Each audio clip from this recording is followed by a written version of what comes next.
Hello, everybody, and welcome to a brand new episode of the Need to Nerd podcast. I'm your host, Spencer, and I am joined by my co-host, who happens to have the same birthday as All Might. And I have to ask... Ooh, you got it wrong, Spencer. What do you mean? All Might has the same birthday as me. Okay, well, I was going to ask if it's like the same date. I would doubt it. I don't know if they say how old he is at all. Well, I did do some Googling of this, and he's either 30 or 41, so, you know. That's a lot of options. Yeah. But I also don't know what year My Hero takes place. I don't either. I have no idea. Fun fact, we are going to be talking about My Hero today. We're going to be talking specifically about doing our Season 3 review.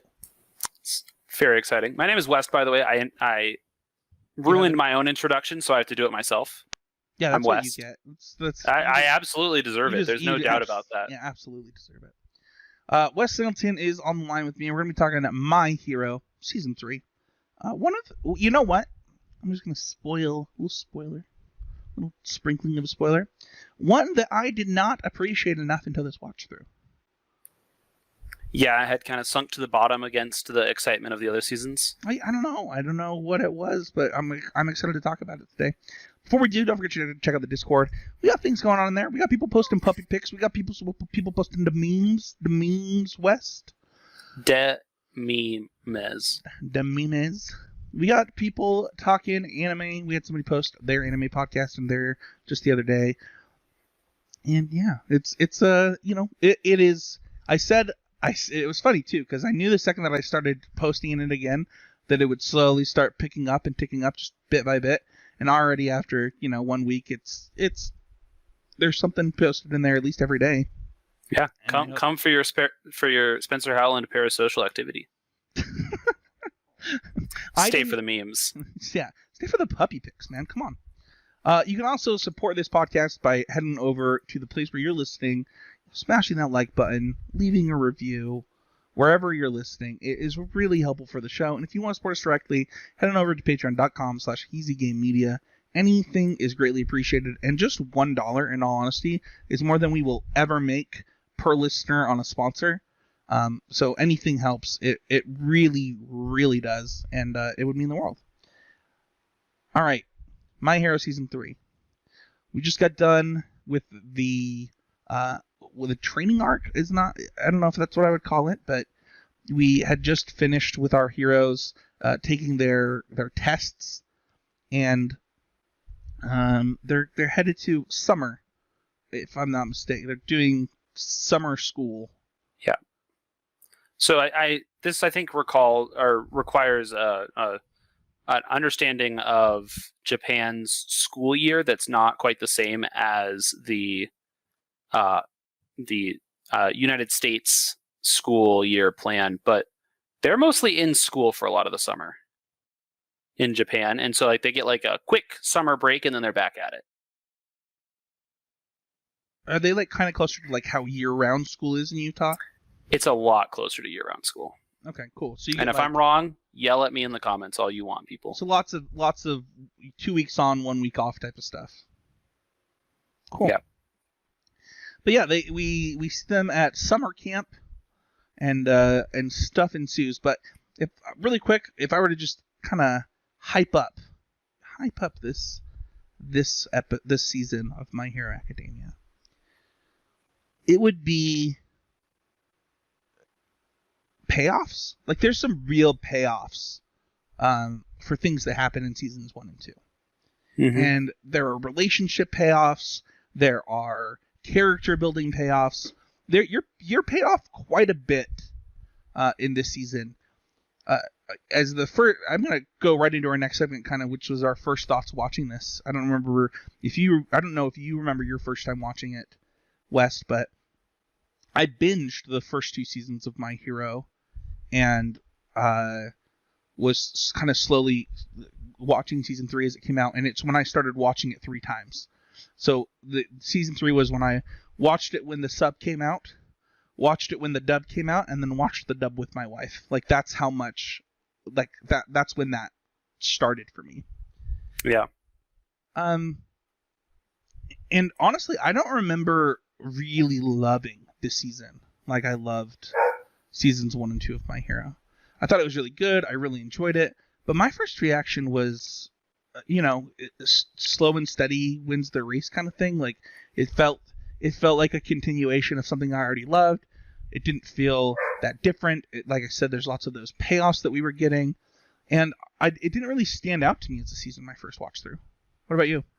Yeah, I mean, for me, I think I, probably binged all of My Hero 1 through 3 when I first watched it. So I was like, by the time I get to that point in any binge watch, I'm not really paying attention to seasons at that point. Like it's all kind of one thing, but like I really like the arc right at the beginning of the season because I think that style of arc tends to be awesome. I love like lots of like good like one-on-one style fights where characters really test themselves and their limits. So I thought that was a really fun part of the show. Definitely, it's got some like weird pacing in that like the thing that's supposed to be like the climax of the season or what you might expect to be the climax of the season is more of a mid-season climax. You're gonna have this problem with every single season of My Hero Academia. Oh, I don't know why absolutely. you bring it up every time. And like, we were watching another anime, and I was like, Wes would have a problem with this. Like, he very much needs his mid-season. Do you want a smaller mid-season finale? Like, what are you looking for? I don't know what I want. It's funny that My Hero specifically, the middle of the seasons tend to feel bigger in terms of their scope and their importance than some of what happens later on, even though probably the stakes of those are lower than for our hero, not necessarily lower period for our hero than the actual end of the season. Well, that's gonna do it for our first impressions. We are gonna start getting into spoilers. Before we do, though, I will say I feel like we're talking down on this season a little bit, which is kind of weird because I'm sure we both absolutely love this season. Yeah. So check it out if you haven't watched it yet. Go binge watch the first 2 seasons too if you haven't watched those. It's definitely worth it. And let's talk about overall impressions. A high level look into what we loved about what we're reviewing. And for me, West, this season has two really good arcs. Like really, really good arcs. You look at, obviously what happens with All Might versus All for One, and you see, you learn more about Bakugo. You get payoffs from Uraraka. Oh, dude, Uraraka. It's gonna be my love it, but oh my gosh, you've got all kinds of just amazing payoffs going through this, and honestly, the license exam arc is chef's kiss. Like that arc is so good. Yeah. And it comes at a really good time in the anime after All Might's defeat, and and they're realizing that hero society might have to have new heroes rise up, and I don't know that my overall impression of this is 2 really good arcs and then some really weird filler. And I'm not just talking about the filler episode. We'll get into the other ones that I kind of... The filler episode? Yeah, that one's a weird one. I barely even remember it. It's actually to prep for the movie, for what it's worth. Ah. So it's...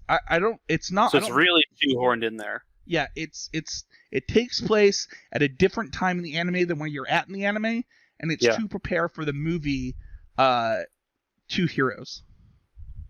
Mm-hmm. Have you seen the My Hero movies? I've not seen either of them. Oh man, you gotta. You'll come over to my house. We'll watch them.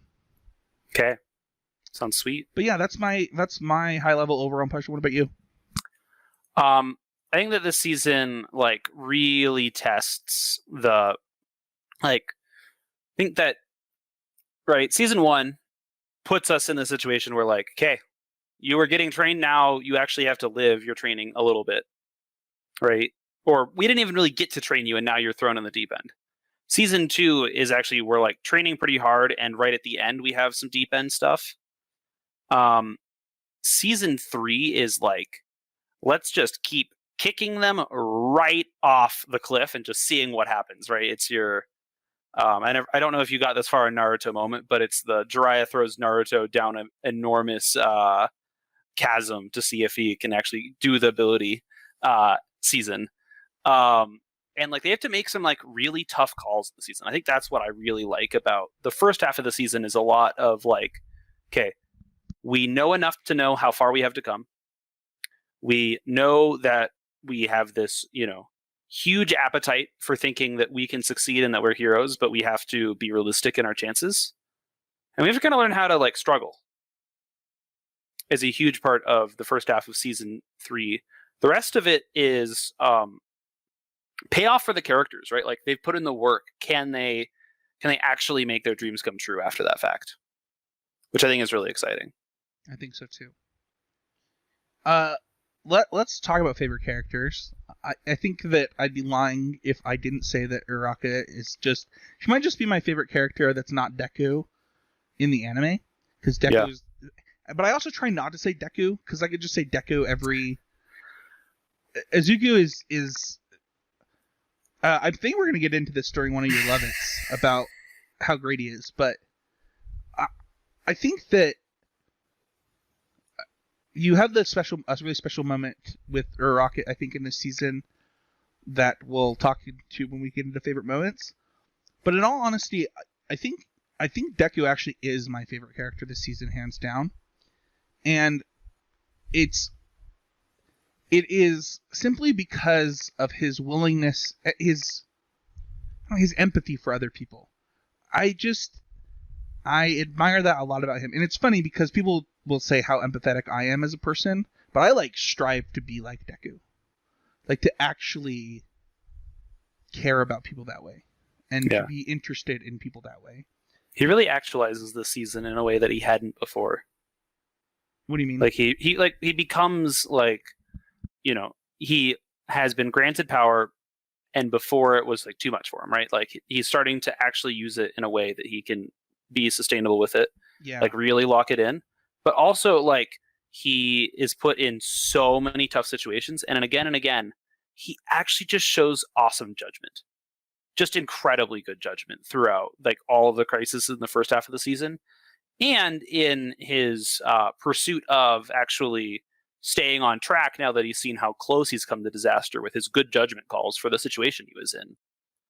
But he definitely really has a season where, like, as a character, you really just see him in good growth situations and situations where we get to prove his growth as well. Who is your favorite character this season? Oh, man. It's hard. I think that one of the beauties of this show is that it has this like incredible cast of characters. Oh, it's so true. You can say the Pussycat Dolls if you want to, because they were pretty great. Hot dang, that's a great crew. Mini great character is Koda. Yeah, I want to talk about Koda. I almost put him as my favorite character, but I just like. Well, you go first, and then I'll say what I was going to say about him. Sure. I think that the thing that's interesting about Koda is actually All Might's quote that Izuku keeps going over for this season, right? Like, I can only save those I can reach. Right? Izuku saves Koda in a physical way, but I think he's the only person that could reach Koda in the way that he needs to truly save Koda, which is to, like, move him from his trauma. Yeah, I'm going to cry this episode. Oh, yeah. So... Oh man, we had it done like 6 weeks as I cried. Holy crap! But while you're crying there, while the faucets are on, I can just keep it going. But like, Koda like is only around for like 8 episodes of this season, but like during it, like Midoriya like takes note of him when no one else does. Really finds something about him that like is just like, that's odd, digs in a little bit deeper, gets pushed back, and then just like keeps powering through, right? Like part of the reason why I like Koda is that he's such a good like canvas for proving Izuku's growth, right? But more than that, like he's totally like what is it like to be a kid in this world who doesn't agree with this like worldview, like who like is closer to like being on Shigaraki's side in a sense at the very beginning, right? Like he would like Shigaraki could totally like hornswoggle this kid into thinking that like he's in the right until he actually proves that he's doing something right.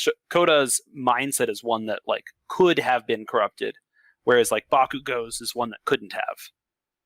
But like Izuku like knocks it right out of him in, you know, a really daring way. But like I think that the reaching out part was more important than the actual saving part. The scene where I think it's Ragdoll is talking to Deku about his past, and I think it's Mandalay. Is it Mandalay? Well, Mandalay is the one who actually is his cousin. Oh, you're right. Or is his second cousin? No, you're right. It is Mandalay. Anyway, when Mandalay's talking to Deku and talks about his parents dying, and you see that scene of just the even smaller Koda. I don't know why this time did it more. Maybe it's because my kid's older and like. But I legit had to pause it. I'm gonna cry again. I was crying so hard. Yeah. He brings up an interesting question too, which is like, how do you talk to a kid whose parents have died in an important way like that, who like have put themselves in danger, right? And like, you know, the Winry problem as well, right? Like, how do you talk to that kid? Is talking up the danger or like the importance of what their parents did enough? Because like no kid is ever going to think anything their parents are doing is more important than taking care of them. Like just a non-starter. Like you're not going to instill pride in a way until many years later, maybe. But with that young of a kid, it's not going to work. There is a scene from a movie that Pete Davidson is in. And I don't know if, for those who know Pete Davidson, he's on Saturday Night Live. He's the boy that everyone thinks they can fix. And he's a comedian. I was just watching his stand-up special, and I think he kind of mentions this in his stand-up special too. And he talks about how, like, when he was a kid, they got a swimming pool when his dad died in 9/11. His dad was a firefighter. And his friends would be like, "You're so lucky you have a swimming pool." You're like, "Yeah, I wish I had a dad. Like, I wish I had a dad." And then he would burst into tears. And it's hard. It's like I think that connecting that to like our real world, right? You have a friend whose dad dies in, you know, overseas, or who dies in a fire. Like, or of COVID in our pandemic, or like, anything like that. And well, I was trying to relate it back to the hero. To the saving part, but like we even any death we try and rationalize. Oh, we do. Right. But I think that because of what happened to Pete Davidson and hearing him talk about, like, telling him that his dad was a hero, really maybe that also helped me relate to Koda a little bit more. Yeah. And I think the reason is because for me, you know, we talk about this the trolley problem is an interesting one for me because I had sacrificed myself for all four of them, right? And I don't think that I was thinking about how that would impact my kid, and soon to be two kids. Ooh, that is the question of anime right there. Is how can you dare dream of sacrificing yourself? We love you. That is the question of anime, like from start to finish. Yeah. Who's your other favorite character? Because that was your mini favorite. I think Bakugo just has an excellent season. Like lots of growth, lots of like getting to meet his family told us so much about Bakugo. His mom explains so much. His dad also explains so much. Aizawa's as was like explanation of Bakugo when he gets captured is also an incredible representation of who Bakugo is. I loved Bakugo's reaction to that. Yes. When he's like, well, this dumbass teacher gets me better than you guys do. Like it. Yeah, I don't even like him, but he understands me. Yeah, and I think that we also start to see the glimpse of how important All Might is. Yeah. To Bakugo here. Totally.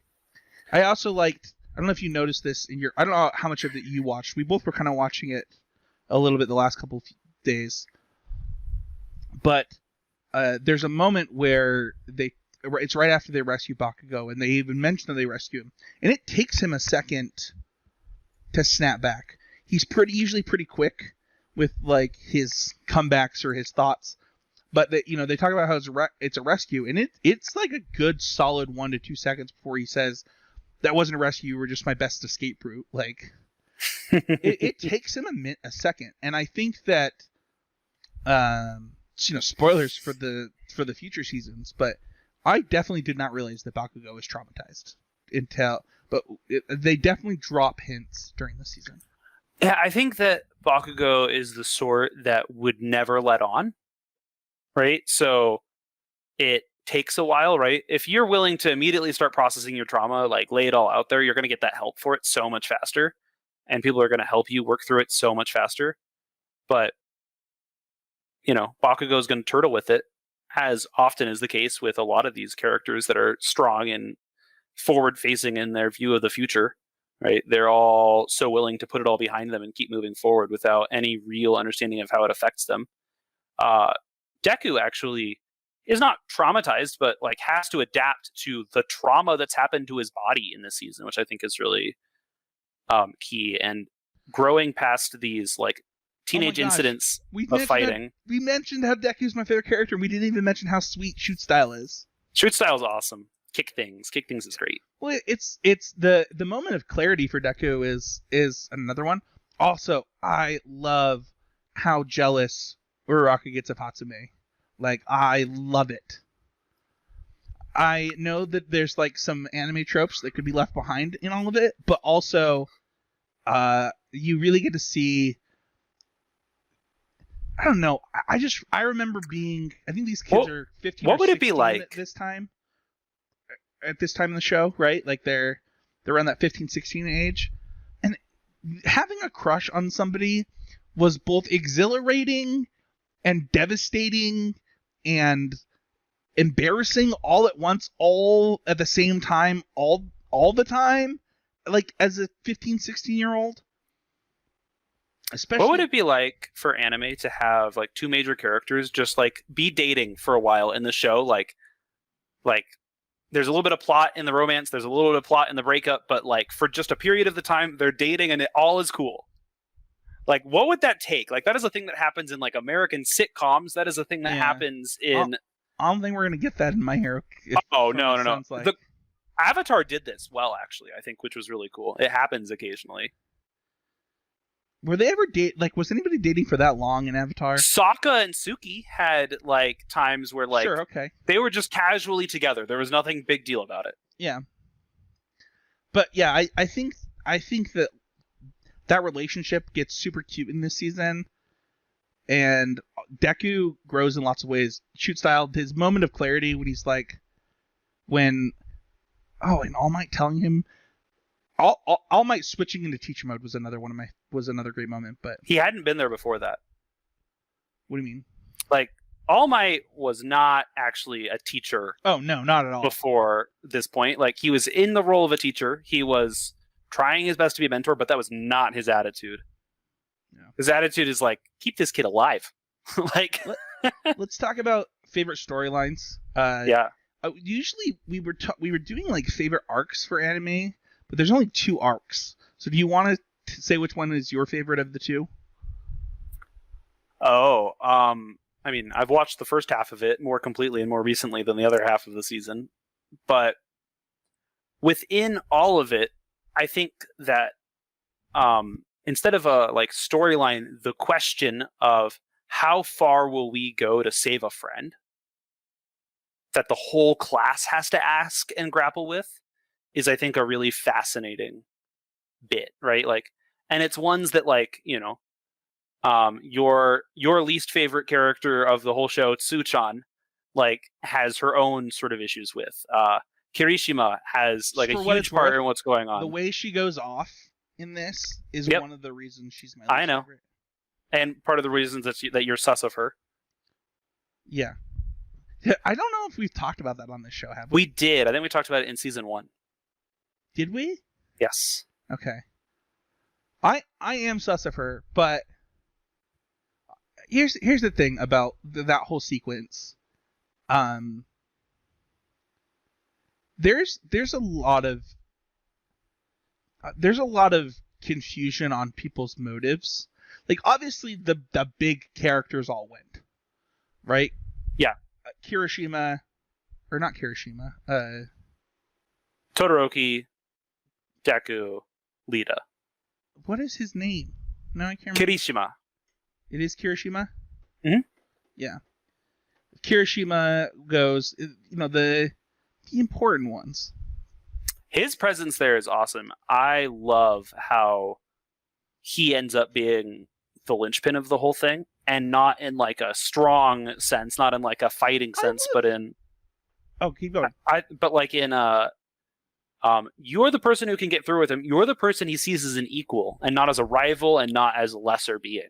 Is such a cool thing for Deku to come to the realization of. That's what I was going to say, is that, and use well. That I think that in season 1, Deku would have tried to convince Bakugo himself.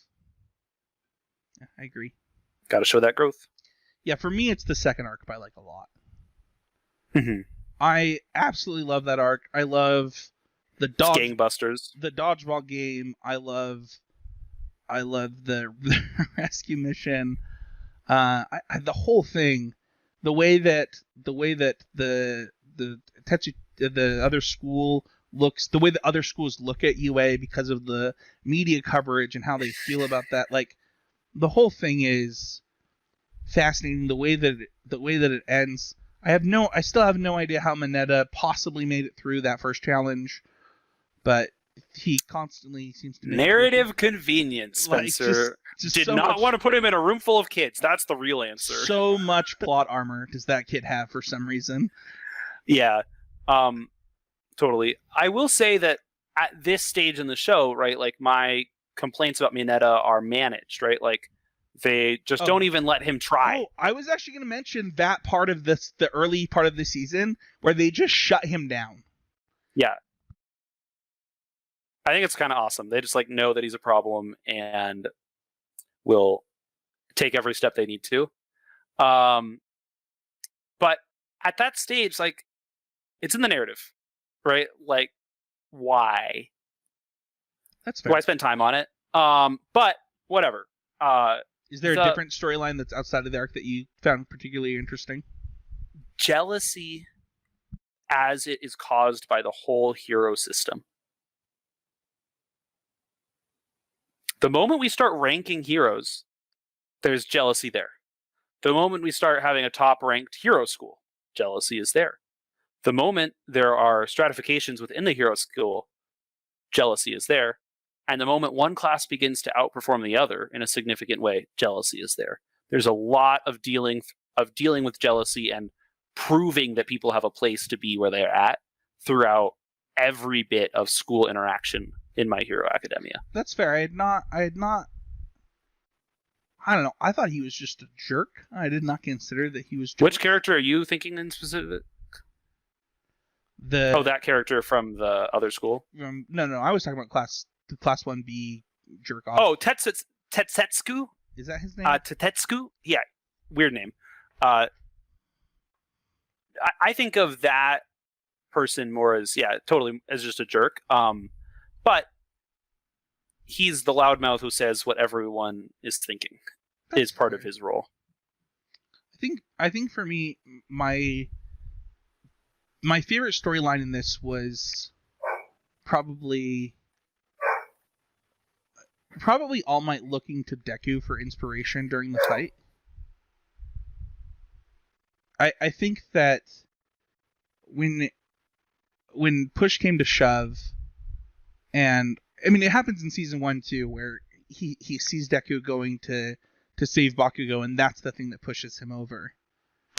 And there is something excellent callback to that with Deku in All Might's perspective, saving Bakugo again in that situation where he has no business being there. Right. And I think that for me, that there's a really beautiful moment where One for All is talking, or All for One is talking, and you see Small Might trying to hover over the embers of his power to grasp them, and it's like metaphorical, but it is also talking about like what's happening in that scene.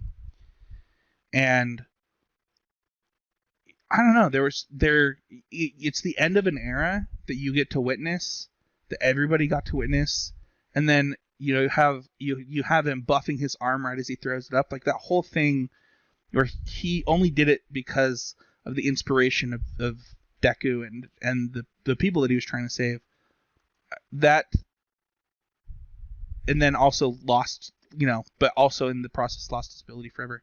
I don't know, it was really beautiful, and really made you care about the lineage of One for All.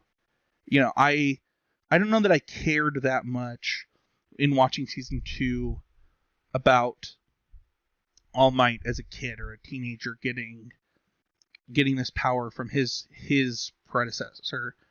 And by the end of this arc, right, by the end of the time you spend there, I think you really care about her. I think you care about what is her son's name? I can't remember his name off the top of my head. You're muted. Her grandson's name, Shigaraki. Yeah, you care about Shigaraki.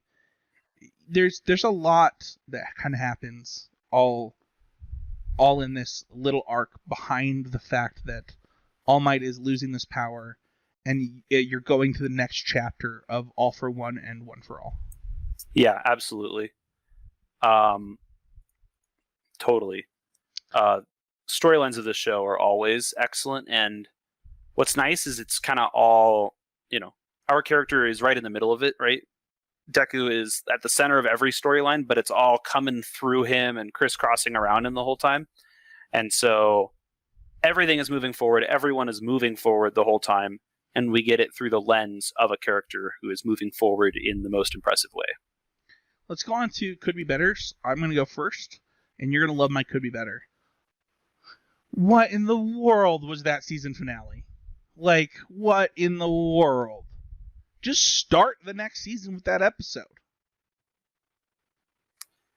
Yeah, just setting up what's going to happen with the next season. Like, it is just 2 episodes of here's what next season will look like. It's just weird. Like, I feel like, you're covering X number of chapters of manga, right? Like, there has to be enough material for you to stretch out that that's not how you do this. Yeah. I don't know.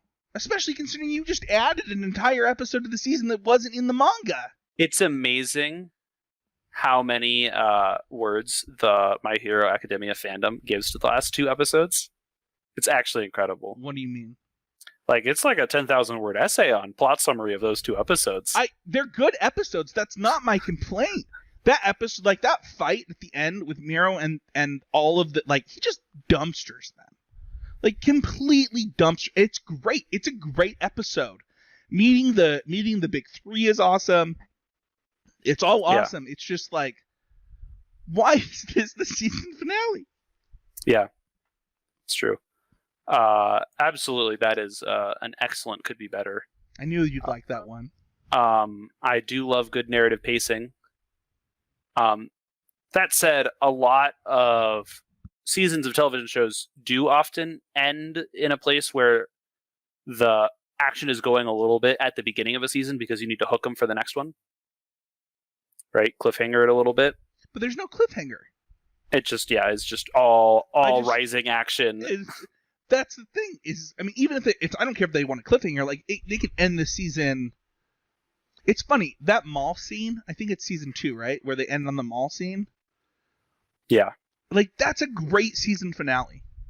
Like, even though it's not this huge explosion or warfare, it's this moment of like, oh, this. Where did we come from? Yeah, where have we ended up through all of this? And Sure.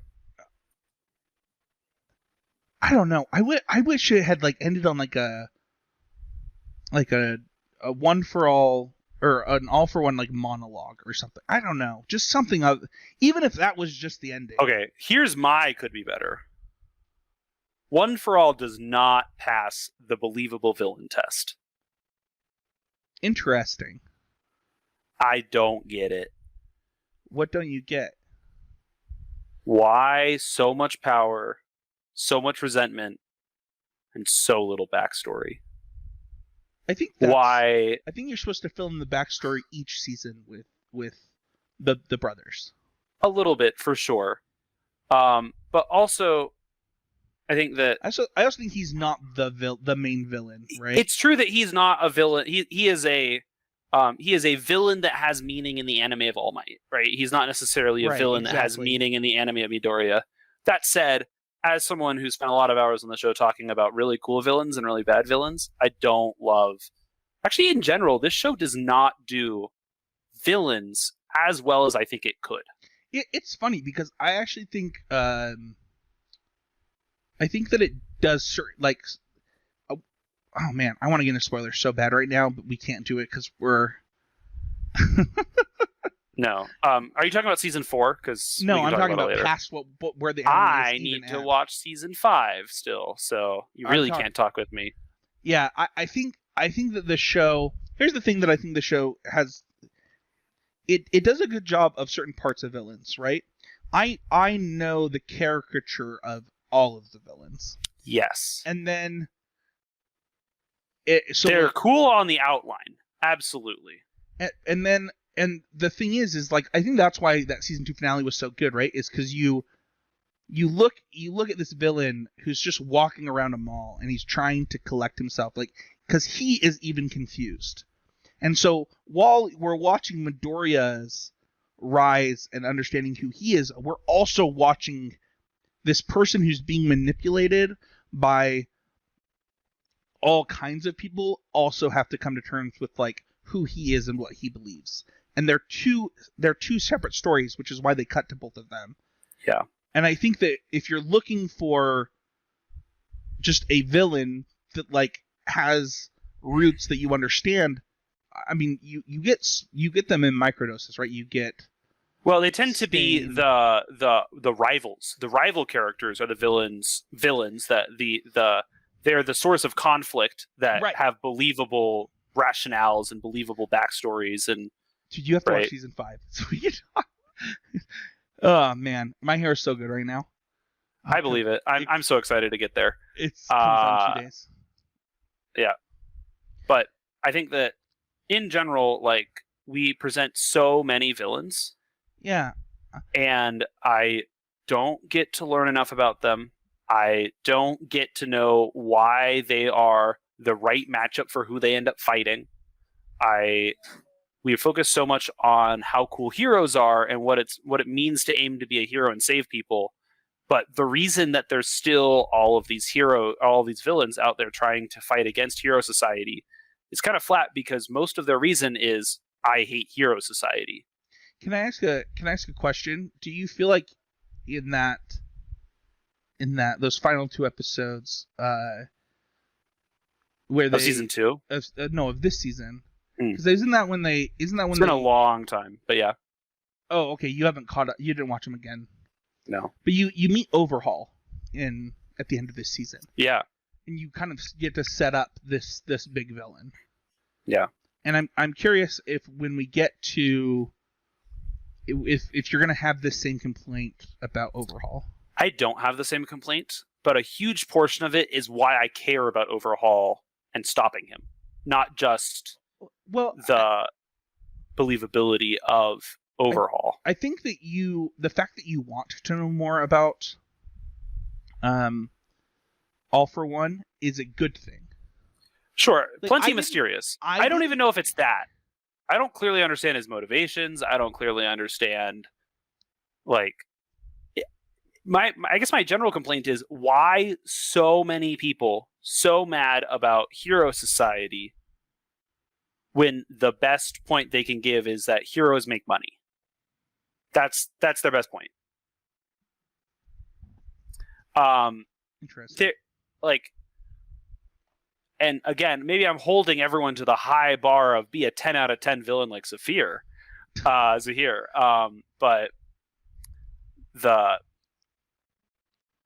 I think that the level that other high schoolers pose in terms of how awesome of obstacles and antagonists they are to our heroes relative to the true villains, I think is fascinating. I just don't think that's true. I don't know. We don't need to argue about your could be better. It's your opinion, but I think that most of the League of Villains have, I don't know. I think that you're wanting too much to be fleshed out of characters you're going to have for 6-7 seasons. Sure, that's possible. I still want more of like I just want the whole motivation to be a little bit better. Let's go on to Lovitz, because I have quite a bit of Lovitz. The first one I want to talk about something that's considered an anime trope, but I actually did some research on it, and there's an actual reason for it. And it went from it could be better for me to a love it, and that is the 1,000,000% punch with his broken arm from Izuku Midoriya. I think that it is the reason that I did not like the season for what it's like. It was not like up there for me. That single punch, I was like, that was so anime and so stupid. I can't even handle it. Like, and then I did some research that Deku's not using 1,000,000% of One for All. That's not a thing that he can do. He can go beyond the limit that he has set himself for his own body, so that he doesn't, kill himself, right? Yeah. And they actually talk about this a little bit in the anime, right? Yep. And then also, it is actually a thing in martial arts that I should know, because from when I took Taekwondo, that yelling as you strike actually is helpful. Yeah. And I'd never put that together. That's why they do those smash yells. Why they yell such big things that are like whenever they're doing it. Yeah, that's true. Totally.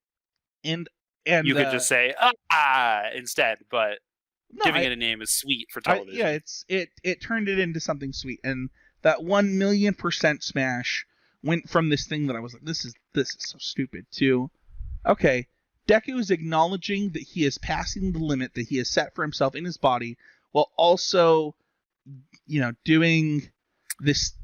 Go ahead. I was also going to say, there's no way the human brain can't comprehend 1,000,000 on a regular basis. Right. Just on a regular basis, 1,000,000 doesn't make sense. So there's no way that one says 1,000,000% as if it was an exact calculation in that moment. Yeah. There's just no way. It doesn't happen that way. It's just Deku getting, saying, I'm going over this limit that I've set for myself. And I really liked that about that moment. 1,000 times my previous limit. Yeah, woo! Yeah, no. That's not what it's about at all. Some of my other Lovitz, we talked about this in season 2, how Uraraka went to this combat hero to learn, and then instantly in season 3 you get paid off. Yeah, that one's great. That one moment.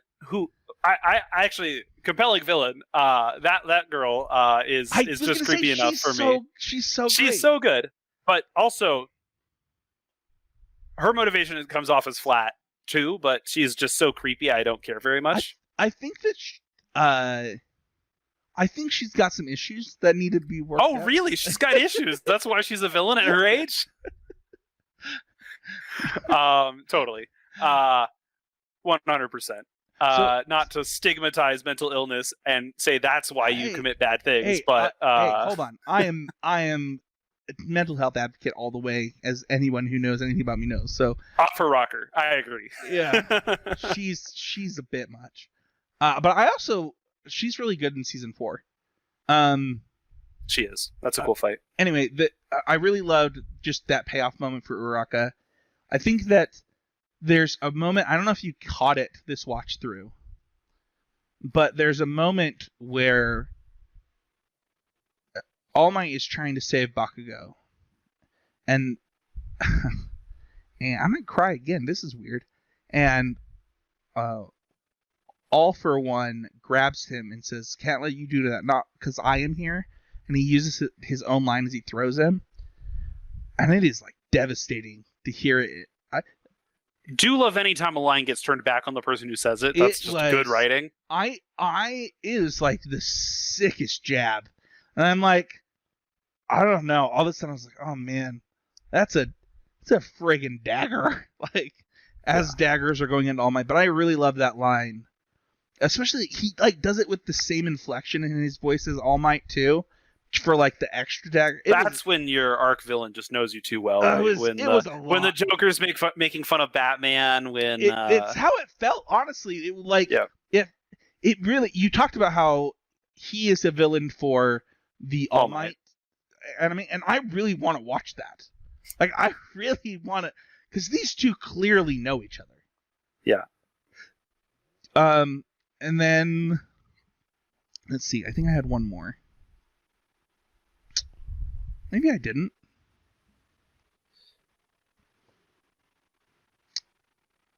Oh, I got some. There was a favorite line where one of them says she's looking for a mate. That was really funny to me. Yeah. That was. She does not get justice, that character.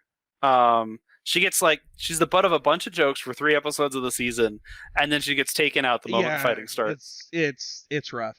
That one was a really great moment, and then the final. Tiger in general is funny as all get out. Like, what a good example of 1, 2, 3 punchline on 4.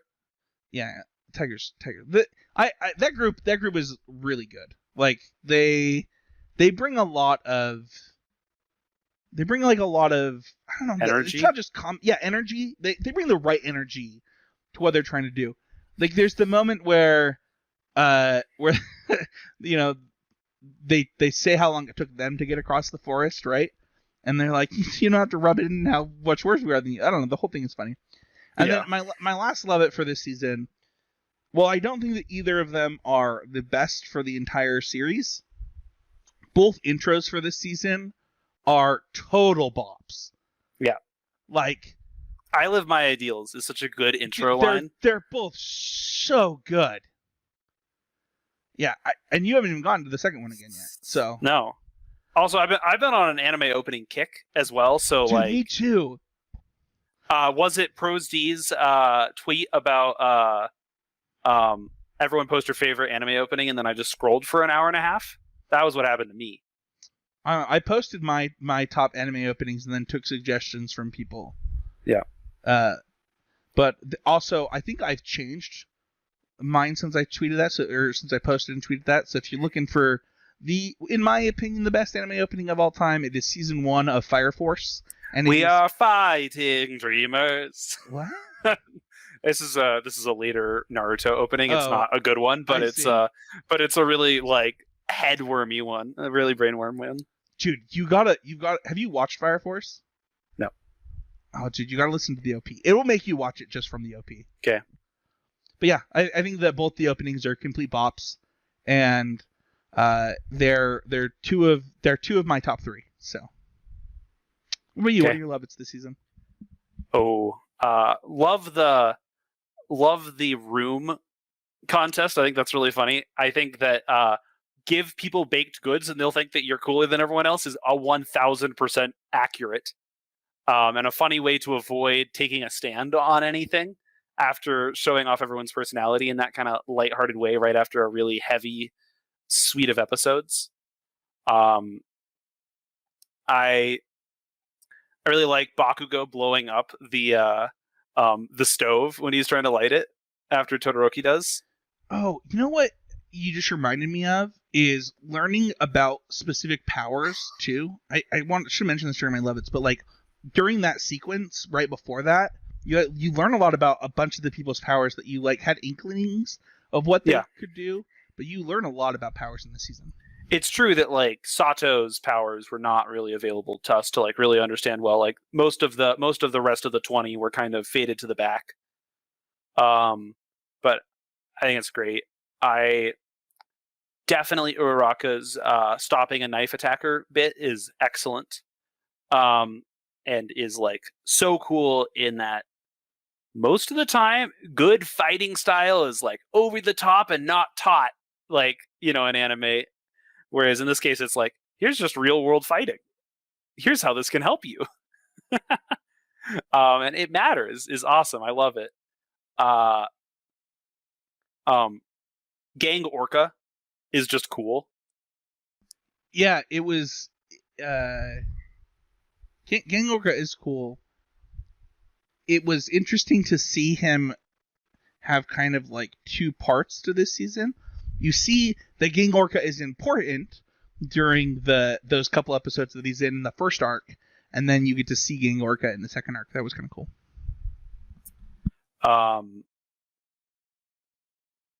I just love like the teamwork shown during all of this.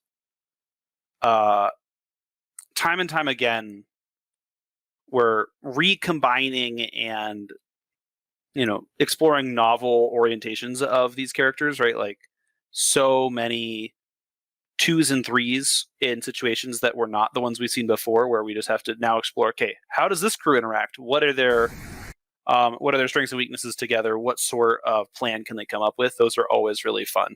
Love the making everyone light and then throwing them at the enemy is a really funny example of that, which is one they do just a lot of times somehow. It's a lot about how can we get from A to B very fast. Those are where the combinations of quirks really come together. That's fair. I one more that we should mention is the meme that I just put in our Discord for you, in our show Discord, West. So if you get the chance to watch that while we do the episode, so that people can see your reaction, I'll put it in the show notes. But that's another thing that came out of this season that's pretty great. Yeah, there we go.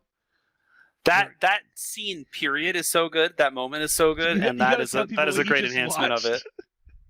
Yeah. You got to. So of course this was a clip of when Bakugo blasts off to go grab Kirishima's hand and just blasts in Shigaraki's face, takes off, and then at the end of it just gets a white fedora and Michael Jackson plays. Yeah, he looks like he's doing like a Michael Jackson move when he blasts off, and so people made a little Bakugo Michael Jackson meme. It's pretty funny. Okay. Also, anytime Bakugo just yells "die" is so funny as like a part of a big move. Yeah, he's great. Let's rate it 0 to 5. What? How do we feel about this thing? As a season, you can't give it in. Literally can't go lower than 4. There's no season of My Hero Academia that is worse than a 4, right? Just not possible. I mean, Matt, don't jinx it. I hope we get that far, because I hope we get like 10 seasons and they run out of ideas. That'd be cool. I'm gonna lock in at 4. And I will almost certainly be here when we talk about season 4 saying I was wrong because I finished the season and it's way better than that.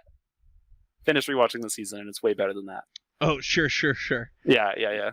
Yeah, I think that this has 2 really good arcs. And then 2 episodes that are good that kind of feel out of place, but they're still good. I would give this a 4.5. I think that I would have been closer to a 4 before my current rewatch, but it definitely.